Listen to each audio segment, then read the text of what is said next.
পেরে সে ভারতের পণ্য বয়কটে সমর্থন জানিয়ে আজকে দেশব্যাপী ভারতের পণ্য বয়কট শুরু হয়ে গেছে এবং দেশীয় পণ্যকে শক্তিশালী করতে হবে। ভারতের বিরুদ্ধে আমাদের অবস্থান পরিষ্কার করতে হবে।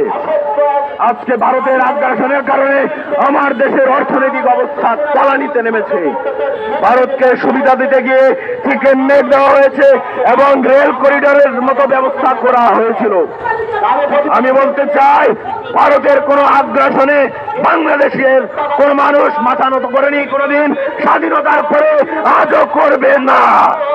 এ যদি বীরের জাতি ৭১-এ জীবন দিয়েছে, ২৪-এ জীবন দিয়েছে, কখনো মাথা নত করেনি। জীবন প্রয়োজনে আবার দিবে, রক্ত দিবে, রক্ত গঙ্গার মধ্য দিয়ে দেশের সার্বভৌমত্ব রক্ষা করবে জাতি।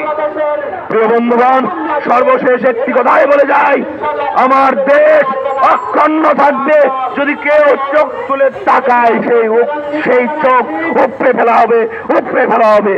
ধন্যবাদ।